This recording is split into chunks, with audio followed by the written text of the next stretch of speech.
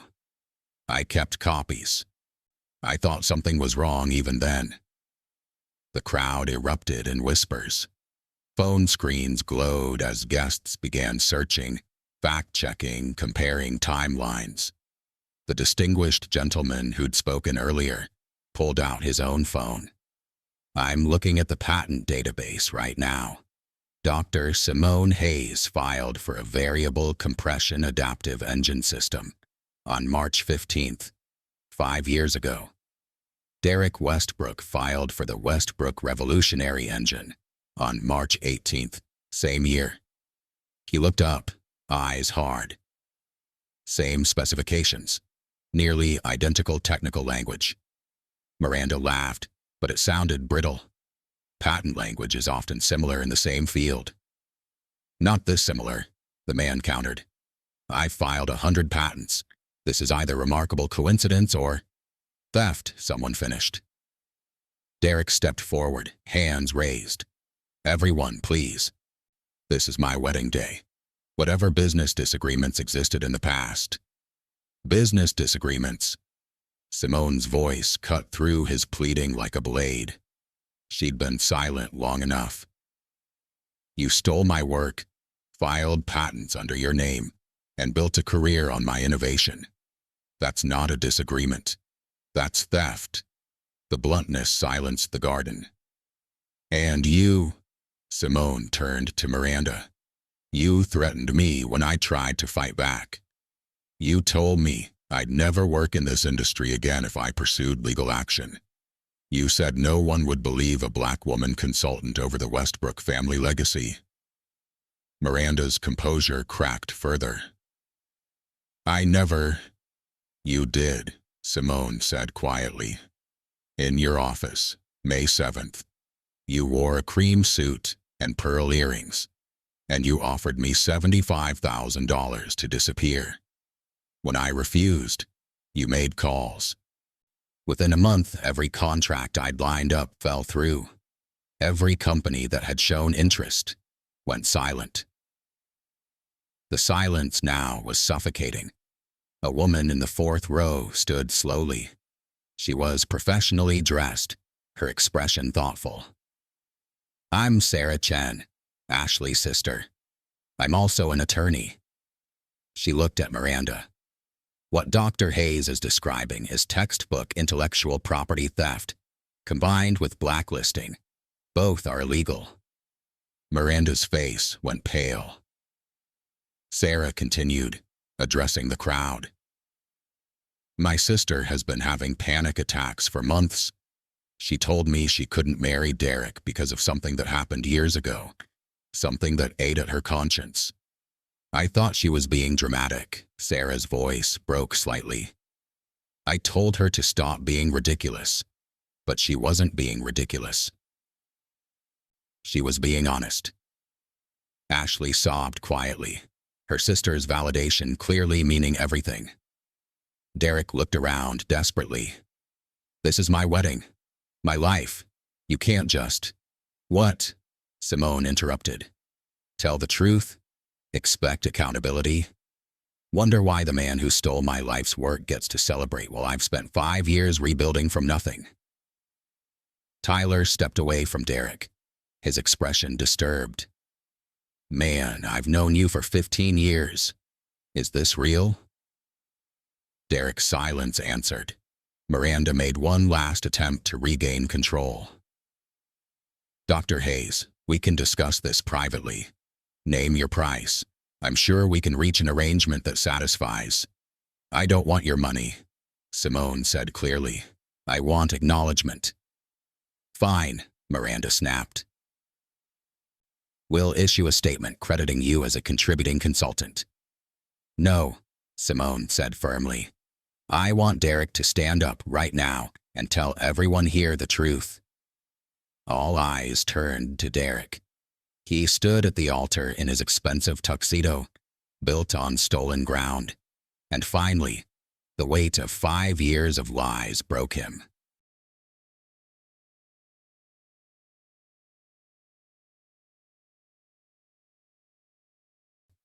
The garden waited.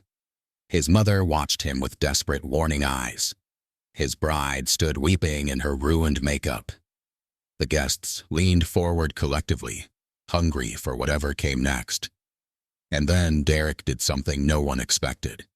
He laughed, not a joyful sound, a broken, bitter acknowledgement of absurdity. "You want the truth?"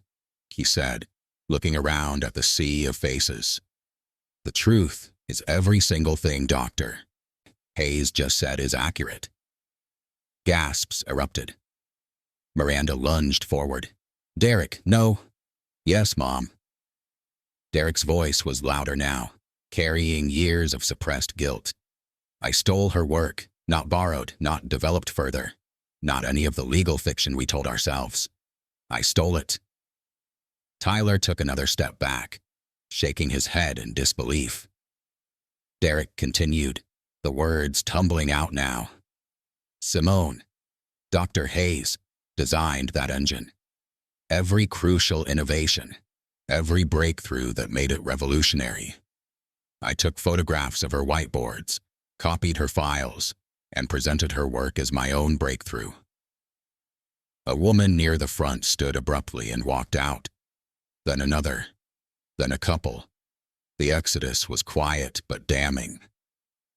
"And the worst part," Derek continued, his voice cracking, "is that I knew it was wrong. I knew it while I was doing it. But my father convinced me it was necessary, that the company was failing, that we couldn't afford to give her credit because investors wouldn't trust a black woman consultant the way they'd trust the Westbrook name." "Derek, stop talking," Miranda hissed. "No," Derek said. "I'm done being quiet. She's right. I got Engineer of the Year. I've given keynote speeches. I've been interviewed in magazines about my innovative approach." He looked directly at Simone. "And it was all built on your work." Simone felt tears threaten, but refused to let them fall. "Not here. Not now." Ashley moved closer to Derek. "Tell them the rest," she said quietly. Derek closed his eyes. When Dr. Hayes tried to fight back, my family threatened her. Legal threats, financial threats, professional blacklisting. We made it impossible for her to work in the industry. The distinguished gentleman who'd been fact-checking stood again. I need to say something. All heads turned. 5 years ago, Dr. Hayes applied for a position at my company. She was the most qualified candidate we'd seen in years. But I received a call from someone at Westbrook Industries. I now assume you, Mrs. Westbrook, suggesting Dr. Hayes had reliability and collaboration issues. We withdrew our offer based on that call. Miranda said nothing. Another voice chimed in. Same here. I run Chen Technologies. Dr. Hayes was our top choice for chief engineer. Then we got similar calls. We were told she was difficult to work with and had questionable professional ethics. A third CEO stood, Richardson Engineering. Same experience. We were warned away from hiring her. Simone's legs felt weak. She'd known she'd been blacklisted, but hearing the scope of it, the coordination, the deliberate destruction of her career, it was overwhelming. The older groundskeeper spoke again, his voice stronger now. Mrs. Westbrook, I've worked on this estate for 27 years. I've seen you do good things and terrible things. This, he shook his head, this is the worst. The catering woman nodded. Dr. Hayes was the only person from the company who ever treated us like human beings. She remembered my daughter's name, asked about her college applications, and you destroyed her for it. A younger landscaper stepped forward. I was working the day Dr. Hayes came to collect her belongings. May, 5 years ago. She was crying in the parking lot. Mrs. Westbrook, you stood at that window. He pointed to the main house and watched her, and you smiled. The crowd's mood shifted palpably. This wasn't just corporate malfeasance anymore. It was cruelty. Miranda's face had gone from pale to ashen. You're all exaggerating. Memory is unreliable. I took a picture. The young landscaper interrupted. He pulled out his phone with shaking hands, scrolled through his photo gallery, and held it up. The image showed Simone sitting on the curb beside her car, head in her hands, belongings in a cardboard box. And visible in the background, blurry but unmistakable, was Miranda Westbrook standing at an upstairs window. The photo passed from hand to hand through the guests. Sarah Chen, Ashley's attorney sister, took out her own phone. I'm documenting everything being said here. These are witness testimonies. This is evidence of coordinated professional destruction. Miranda finally found her voice. This is a setup. These people were obviously paid. We weren't paid, the groundskeeper said firmly. We are tired of being silent. The catering woman nodded. For years we've watched you treat people like they're disposable, like they don't matter because they don't have your money or your name. A server added, you threw out my cousin last year because she asked for a day off when her father died. Said she was unreliable. Another staff member spoke up. You docked our pay because a guest complained about the ice sculpture melting. It was 90 degrees outside. The testimonies kept coming. Years of small cruelties, dismissed complaints, casual humiliations, all pouring out now that the dam had broken. Tyler looked at Derek with something close to disgust. I've been your best man 3 hours, and I already want to quit.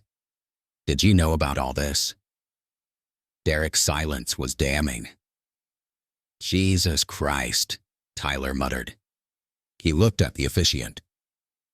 I'm out. Find another best man. He walked away, past the rows of expensive chairs, past the crystal champagne tower, past the life he'd thought his best friend was living. Simone watched it all unfold with a strange sense of detachment. She'd come here expecting to be dismissed, silenced, removed. She hadn't expected confession. She hadn't expected allies. Ashley approached Simone slowly. "Dr. Hayes, I know sorry isn't enough, but I want to do whatever I can to make this right."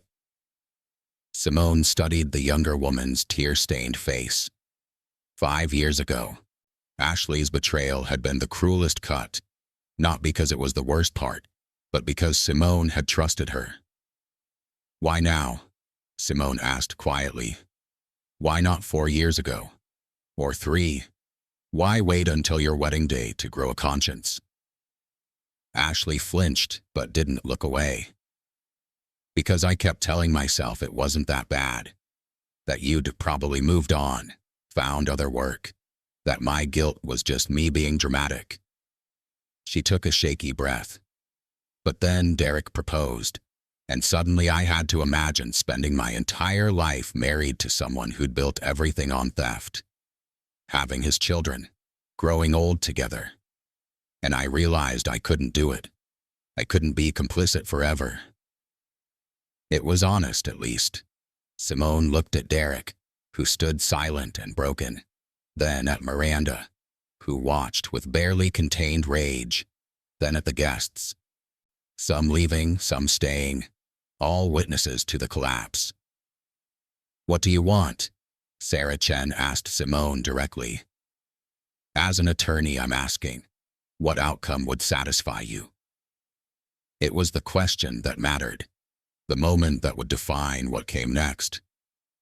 And Simone knew her answer would change everything. Before Simone could answer, Ashley spoke again.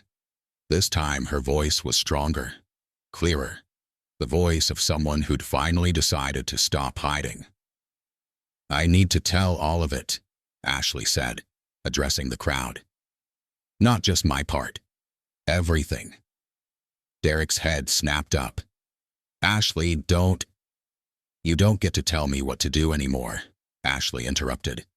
She turned to face the guests fully, still in her wedding dress, makeup destroyed, bouquet forgotten on the ground. "Most of you don't know me well. I'm just Derek's fiancé. Sorry, former fiancé." A few nervous laughs. "But you should know how this happened, how good people convince themselves to do terrible things." Miranda moved to stop her, but Sarah stepped between them. "Let her speak." Ashley took a breath. "I was 23 when I started at Westbrook Industries. Fresh out of grad school, drowning in student loans, desperate to prove myself. Dr. Hayes was the first person there who treated me like I had potential, instead of like I was an inconvenience." Simone felt the memory surface. Ashley, eager and brilliant, staying late to learn, asking thoughtful questions, offering to help with calculations. "She mentored me," Ashley continued, "taught me things my professors never covered, shared her research freely. I thought," her voice broke, "I thought I'd found someone I could trust and learn from. Then Derek's father approached me, said the company was in trouble, said Dr. Hayes' engine design could save us, but investors wouldn't trust a consultant, especially not a black woman consultant, to carry the company's reputation. He asked me to help verify her work." The crowd listened in heavy silence. "I knew what he really meant," Ashley said. "But I told myself I was being paranoid. I told myself I was just facilitating proper documentation." She laughed bitterly. "God, the lies we tell ourselves." "I copied her files," Ashley continued. "Every technical document, every calculation, every iteration of the design. I told myself it was just to review them. But when I saw Derek's patent application filed days later, using all her work, I finally understood what I'd done." A man in the audience called out, Why didn't you say something then? Ashley met his gaze. Because Derek's father called me into his office and gave me two choices. Stay quiet and get promoted to junior engineer with a significant raise, or speak up and be fired with a reference that would ensure I'd never work in the field again. So you chose money, someone said coldly. I chose survival, Ashley corrected, her voice shaking. I chose my career over someone else's truth, and I've hated myself for it every single day since. Simone watched Ashley carefully. The confession was real. She could hear it in the tremor of Ashley's voice, see it in her body language. But confession without action was just therapy, not justice. When Dr. Hayes tried to fight back, Ashley continued, I watched them destroy her. I watched them make calls to other companies, spread rumors about her being difficult and unprofessional. I watched her career disintegrate while Derek got promotions and awards and magazine covers. And you said nothing, another guest pointed out. I said nothing, Ashley agreed, because I was a coward. The word hung in the air like an indictment. Derek stepped forward. Ashley, you don't have to do this. She turned to him, and there was something almost like pity in her eyes. Yes, I do. Because I'm not marrying you, Derek. I can't.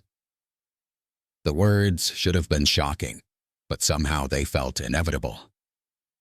I can't marry someone who stole another person's life, Ashley said. I can't build a family on a foundation of lies. And I can't keep pretending that silence is the same thing as innocence. She pulled off her engagement ring, a massive diamond that caught the sunlight, and held it out to Derek. When he didn't take it, she set it carefully on the nearest chair. I sent Dr. Hayes that invitation because I couldn't stop the wedding myself, Ashley continued. I was too afraid, too concerned about what people would think, about my own reputation, about disappointing my family. So I passed the responsibility to the person I'd already hurt the most. She turned to Simone, tears streaming freely now. That was cowardly too. You shouldn't have had to come here and face all this just because I couldn't find my courage. I'm sorry. I'm so sorry for all of it. Simone felt something unexpected. Not forgiveness exactly, but recognition. Ashley had done terrible things, but unlike Derek, unlike Miranda, she was facing them. Sarah Chen stepped forward, her attorney instincts fully engaged. Ashley, as your sister and your lawyer, I need to ask, are you willing to testify to all of this formally? Ashley didn't hesitate. Yes. Even knowing it could mean legal consequences for you? Yes. Even knowing it could damage your career permanently? Ashley laughed shakily. My career was built on stolen work and silence. Maybe it's time to build something real instead. Sarah nodded slowly, then turned to Simone. Dr. Hayes, with Ashley's testimony, the staff witnesses, and the patent timeline, you have an exceptionally strong case. We're talking intellectual property theft, corporate conspiracy, professional defamation, and potentially civil rights violations, given the racial component of the blacklisting. Miranda finally found her voice. This is insane. You can't seriously be discussing legal action at a wedding. This isn't a wedding anymore, Sarah interrupted. This is a deposition. Several guests laughed nervously. Simone looked around at the crowd, some sympathetic, some uncomfortable, some already composing the social media posts they'd make about this disaster. She looked at Derek, who'd finally admitted his theft, but still stood there expecting, what? Absolution? Forgiveness? She looked at Ashley, crying in her wedding dress, having finally chosen truth over comfort. And she looked at Miranda, the architect of it all, who'd used power and money to crush anyone who threatened her family's image. "Here's what I want," Simone said clearly. The entire garden held its breath. "I want my name on those patents. Joint inventor, retroactive to the original filing date. I want 50% of all revenue generated from that engine over the past 5 years. I want a public statement from Westbrook Industries acknowledging the theft and my role as the principal designer." Miranda's face went purple. "That's extortion." "That's restitution," Sarah Chen corrected. "And honestly, it's generous. She could bankrupt your family with the full lawsuit." Simone continued, "I want Derek to personally contact every company you blacklisted me from and explain what really happened.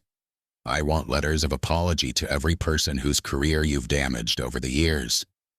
"That's impossible," Miranda sputtered. "Then face the lawsuit," Simone said calmly. "Face the criminal investigation. Face the media coverage. Let's see how your family's reputation handles complete exposure." The threat was clear. Derek stepped forward, his voice hoarse. "I'll do it. All of it. Whatever it takes." Miranda grabbed his arm. "Derek, you can't agree to this without lawyers." "Mom," Derek said quietly, "we already lost. She's offering us a way to make it right instead of just destroying us. Take it." For the first time in her life, Miranda Westbrook had nothing to say. Ashley spoke up. "Dr. Hayes, I want to help too. However I can. Testimony, documentation, whatever you need." Simone studied them both, the man who'd stolen her work and the woman who'd helped him do it, both now offering amends. "There's one more thing," Simone said. Derek nodded. "Anything." "I want you to fund a scholarship program. Full-ride engineering scholarships for Black women at MIT, awarded in my name. Fully endowed, sustainable, starting next year." The number would be staggering. Millions. Derek knew it. Miranda knew it. "Done," Derek said immediately. Miranda made a strangled sound of protest, but Derek ignored her. "And finally," Simone said, her voice hardening, "Miranda Westbrook resigns from every board position, every chair position, every role that gives her the power to do to others what she did to me." The crowd gasped. Miranda's face went white, then red, then white again. "You can't force me to." "No," Simone agreed, "but I can make the alternative so painful that resignation looks appealing." It wasn't mercy. It was strategic dismantling of the power structure that had enabled the theft in the first place. Sarah pulled out her phone. "I'm documenting these terms. We'll need formal agreements, but this verbal commitment in front of witnesses is legally significant." Derek nodded. "We'll sign whatever you need." Ashley added quietly, "Me too." Simone looked at the ruined wedding around her, the guests standing in shock, the overturned chairs, the dropped bouquet, the collapsed celebration. 5 years ago, she'd been silenced and erased. Today, she'd been heard, and tomorrow, she'd finally build on her own foundation. The terms hung in the air like a binding contract written in sunlight and witnesses. Derek had agreed. Ashley had agreed. But Miranda Westbrook stood rigid, her face a mask of barely controlled rage. "No," Miranda said finally. "Absolutely not." Derek turned to his mother, exhausted. "Mom, it's over." "It's not over until I say it's over," Miranda snapped. She looked around at the guests, at the staff members who'd testified against her, at Simone standing calm and unmovable. "You're all being manipulated. This woman orchestrated this entire spectacle." "Mrs. Westbrook," Sarah Chen interrupted. "I'm recording this conversation. Every word you say can and will be used in legal proceedings. I'd suggest you stop talking and call your own attorney." Miranda's mouth opened and closed. For a woman who'd spent decades controlling every narrative, being silenced by a simple legal warning was devastating. Simone watched her struggle. There was no satisfaction in it, just a kind of tired recognition. Miranda would never truly understand what she'd done. She'd never grasped the weight of 5 years spent rebuilding from nothing, the nights Simone had cried in her empty apartment, the job interviews that went nowhere, the slow erosion of confidence that came from being systematically erased. But understanding wasn't required for accountability. "I need to know something," Derek said suddenly, looking at Simone. "Did you ever consider just walking away, taking a settlement and moving on?" Simone considered the question. "Every day," she admitted. "It would have been easier, quieter, less painful." "So why didn't you?" "Because silence is how power protects itself," Simone said. "Because every time someone like me walks away quietly, it gets easier for people like your family to do it again to someone else." Derek flinched at the truth of it. A voice came from the crowd, a young black woman in catering uniform, maybe 22 or 23. "Dr. Hayes," she said nervously. "Can I ask you something?" Simone nodded. "How did you survive it? The blacklisting, the isolation. How did you keep going?" The question was so raw, so genuine, that Simone felt her carefully maintained composure crack slightly. "I didn't always survive it well," Simone admitted. "There were months where I barely left my apartment. Times I almost gave up on engineering entirely." She took a breath. "But I had student loans to pay, and stubbornness, and eventually a small contract with a startup that didn't check references." The young woman nodded, eyes bright with emotion. "What's your name?" Simone asked. Janelle Washington." "Are you studying engineering, Janelle?" "I want to. I'm taking community college classes at night, but I can't afford to transfer to a 4-year school." Simone looked at her for a long moment, seeing herself a decade ago. Brilliant, ambitious, trying to break into a field that didn't want her. "The scholarship fund Derek's about to establish," Simone said slowly, "needs administrators, people who understand what it's like to fight for every opportunity." She turned to Derek. "As part of the agreement, I want to approve the scholarship committee members, and I want Janelle Washington on that committee." Janelle's hand flew to her mouth. "What?" "You'll need to finish your degree first," Simone said, "which the scholarship fund will pay for. Then you'll help decide which young women receive the opportunities we wish we'd had." Janelle started crying. Another catering worker hugged her as she sobbed. Miranda made a disgusted sound. "This is theater. Emotional manipulation." "No," Simone said quietly. "This is what happens when people who've been locked out finally get the keys." Tyler, Derek's former best man, had been standing quietly at the edge of the crowd, watching everything unfold. He stepped forward now.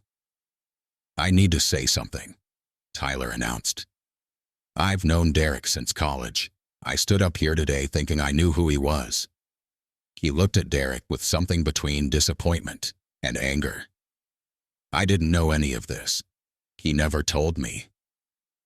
"Tyler," Derek started. "Let me finish," Tyler interrupted. "You lied to me, to everyone, for years."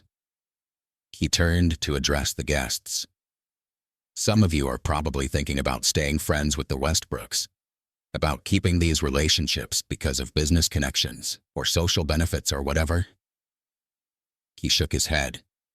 I'm done. I don't care how long we've known each other. Some things you don't come back from. He walked over to Simone. Dr. Hayes, I run a venture capital firm. We fund tech startups. If you ever need backing for your own company, call me. He handed her a business card. Then he left. The gesture created a cascade. A woman in the third row stood. I'm on the board of the Engineering Excellence Foundation. Dr. Hayes, we'd be honored if you'd keynote our annual conference. Another person stood. I'm in university administration. We have an endowed chair position opening. I'd like to discuss it with you. One by one, people who'd watched Simone be treated like an intruder began offering opportunities, connections, recognition. Not everyone. Some guests quietly slipped away, unwilling to pick sides, more comfortable with ambiguity than accountability. But enough stayed, enough spoke up. Enough shifted the balance. Miranda watched her social empire crack apart in real time. You're all cowards, she hissed, turning on us the moment it's convenient. No. The distinguished gentleman who'd first recognized Simone's name interrupted. We're correcting a mistake. There's a difference. He walked up to Miranda, his expression stern. I've done business with your family for 20 years, Miranda, but I won't be party to theft and character assassination. Westbrook Industries will receive no further investment from my firm. Edgar, you can't be serious. I'm completely serious, Edgar replied. Some of us still believe integrity matters.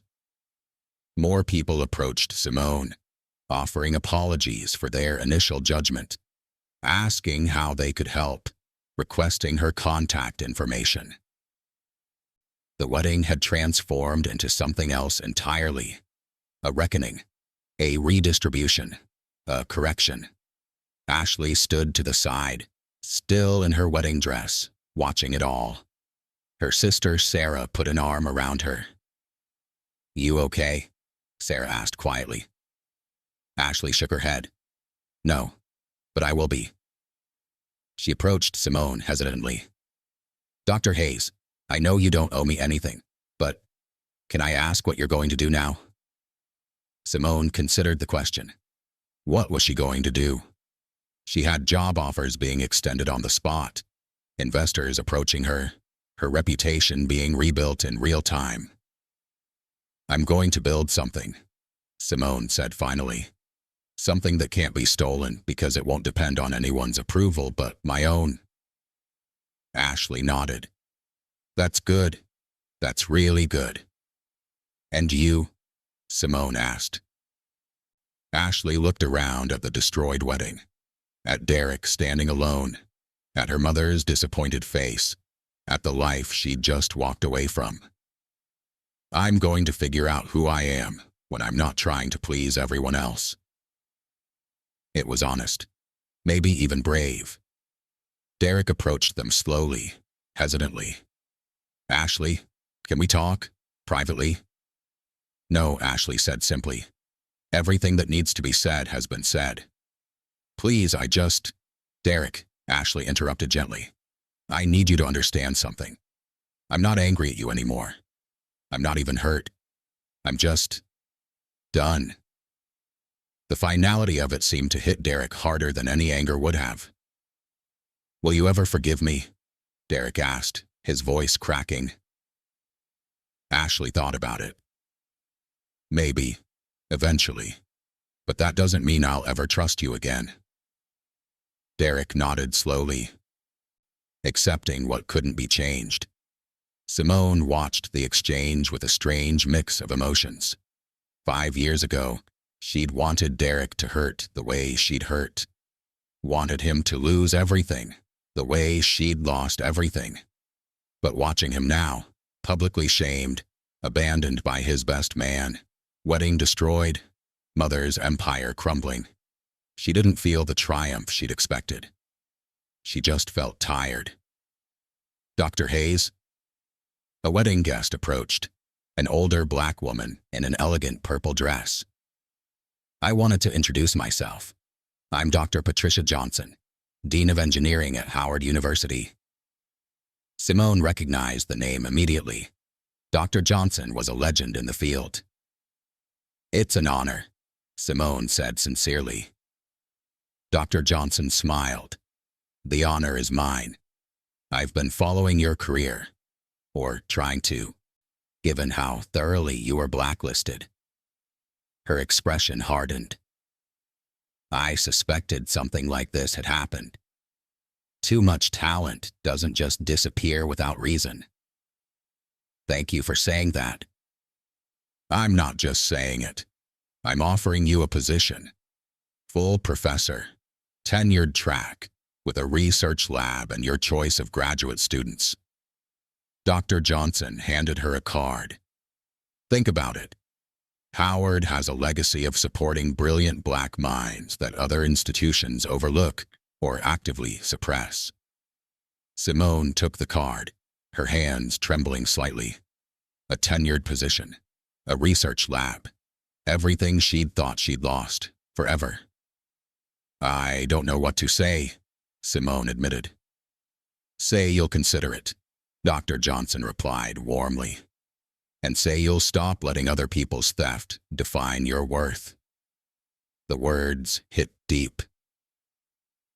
Miranda Westbrook had been standing to the side, watching her world disintegrate. Now she made one final attempt to regain control. Fine, Miranda announced loudly. You want accountability? You'll get it. But don't pretend this is about justice. This is about revenge. Simone turned to face her fully. If this were about revenge, Mrs. Westbrook, I would have brought lawyers and reporters. I would have filed complaints with every regulatory body. I would have destroyed your family's reputation so completely that the Westbrook name would become synonymous with fraud. Miranda's jaw clenched. Instead, Simone continued, I came here alone. I stood here and let the truth speak for itself. The consequences you're facing aren't my revenge. They're just reality catching up. You planned this, Miranda insisted. You orchestrated this whole scene. I showed up, Simone corrected. You did the rest. The simplicity of the statement made it devastating. Sarah Chen stepped forward with her phone. I have everything documented. Verbal agreements, witness testimony, photo and video evidence. Dr. Hayes, I'd like to formally represent you in negotiations with Westbrook Industries. Pro bono. Why pro bono? Simone asked. Sarah looked at her sister. Because Ashley isn't the only one who needs to choose integrity over convenience. Simone felt something shift inside her chest. Not forgiveness. That would take time, if it came at all. But recognition that sometimes courage spreads like wildfire, jumping from person to person, until even the afraid find strength. All right, Simone said. Let's do this properly. She looked around at the ruined wedding, at the scattered guests, at the broken family, at the truth finally exposed to sunlight. Tomorrow we start negotiations, Simone announced. Today I'm going home. She turned toward the exit, and this time when she walked, no one moved away. They stepped aside with respect.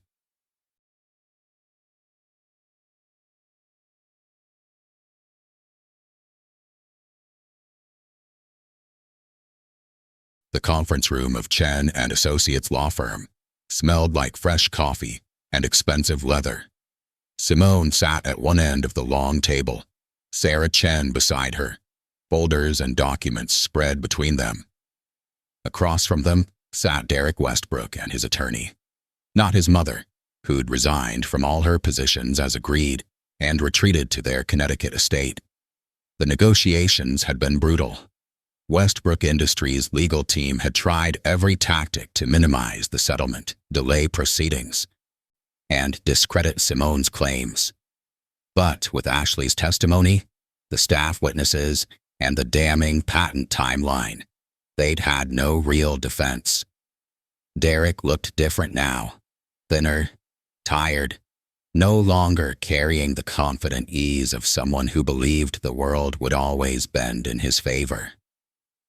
The final settlement, Derek's attorney announced, sliding documents across the table. Joint inventor status on all patents, retroactive to original filing dates. 50% of revenue from the Hayes Westbrook engine, calculated at $47.3 million over 5 years. Simone kept her expression neutral, but inside, her heart raced. $47 million. More money than she'd ever imagined having. Enough to never worry again. Enough to build anything she wanted.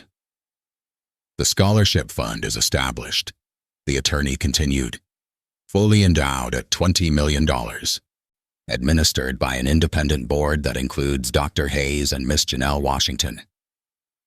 Janelle, who sat quietly in the corner taking notes, looked up with tears in her eyes. She'd finished her associate degree and was now enrolled at MIT on a full scholarship, the first recipient of the program that bore Simone's name.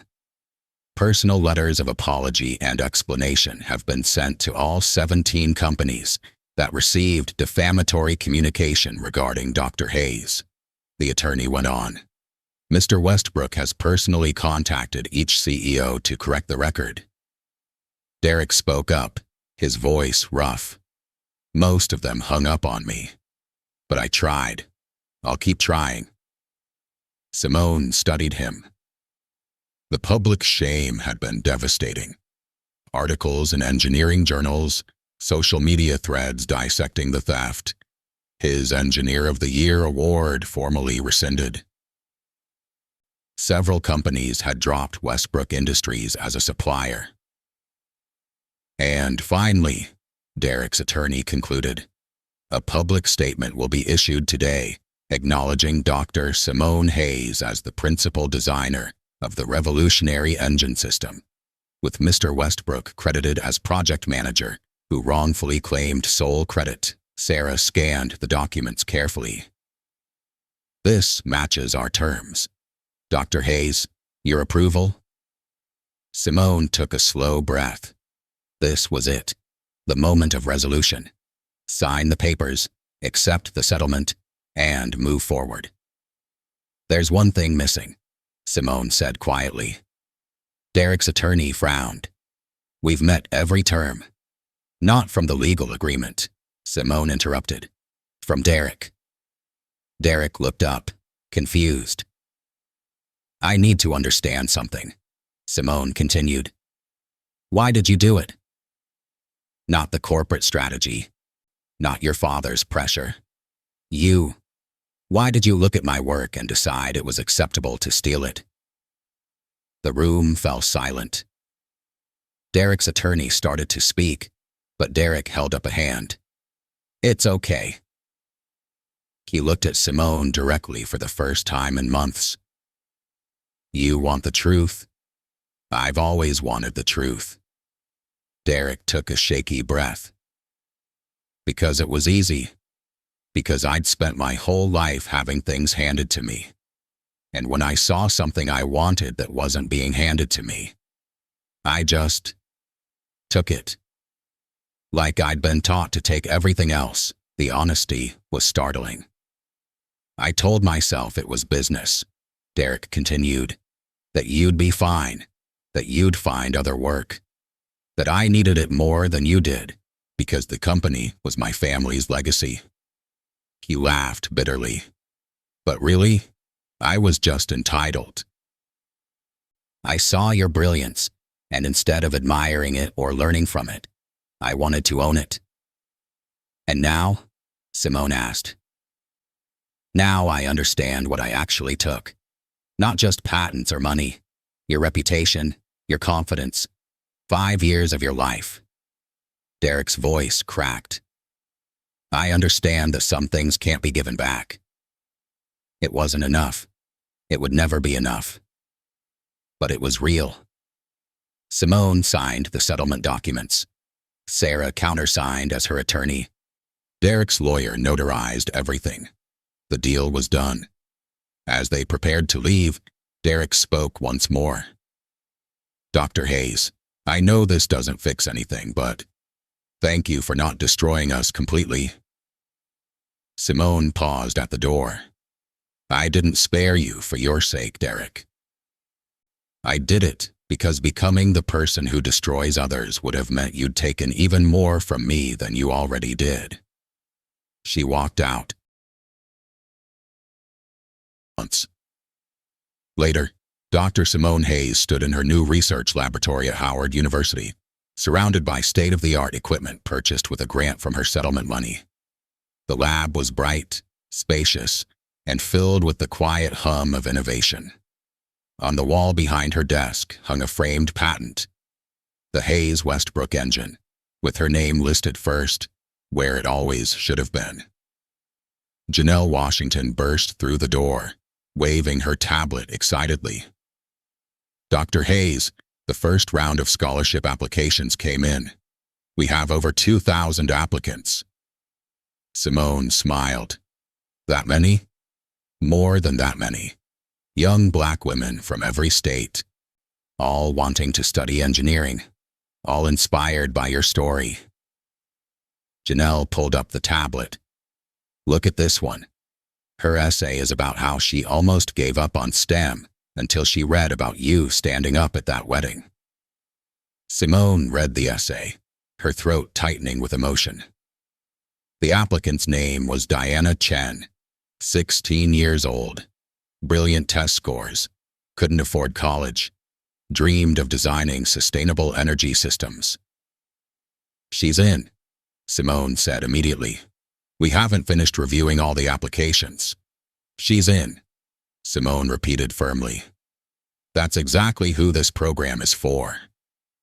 Janelle grinned. Yes, Dr. Hayes. A knock at the door interrupted them. Dr. Patricia Johnson, the dean, entered with someone behind her. Simone, there's someone here to see you. Ashley Chen stepped into view. Simone hadn't seen her since the settlement was finalized. Ashley looked different. Her hair shorter, her clothes more casual, her expression calmer. I'm sorry to drop by unannounced, Ashley said nervously. But I wanted to give you something. She held out a flash drive. What is it? Simone asked. Everything, Ashley replied. Every email, every document, every internal communication about the patent theft. Stuff that wasn't included in the legal settlement because I didn't have access to it until recently. She set the drive on Simone's desk. I got a job at a nonprofit that tracks corporate malfeasance. We're building a database of intellectual property theft cases, particularly ones involving women and minorities. I thought, maybe this could help someone else. Simone picked up the drive slowly. Why are you doing this? Because saying sorry isn't enough, Ashley said simply. I need to spend the rest of my career trying to prevent what I helped do to you from happening to others. It was perhaps the most meaningful apology Ashley could have offered. Thank you, Simone said. Ashley nodded, turned to leave, then paused. Dr. Hayes, are you happy now? Simone looked around her lab, at Janelle sorting through scholarship applications, at the equipment humming with potential, at the framed patent on her wall, at the future she was finally building on her own terms. I'm getting there, Simone said honestly. Some days are harder than others. Some days I'm still angry. But yes, I think I'm getting there. Ashley smiled, small but genuine. Good, You deserve that. After Ashley left, Janelle looked at Simone curiously. Do you think she'll ever stop feeling guilty? I don't know, Simone admitted. But that's not my responsibility. My responsibility is to build something so good, so solid, that what they tried to take from me becomes insignificant compared to what I create now. That's powerful, Janelle said softly. It's survival, Simone corrected. And sometimes survival looks like power.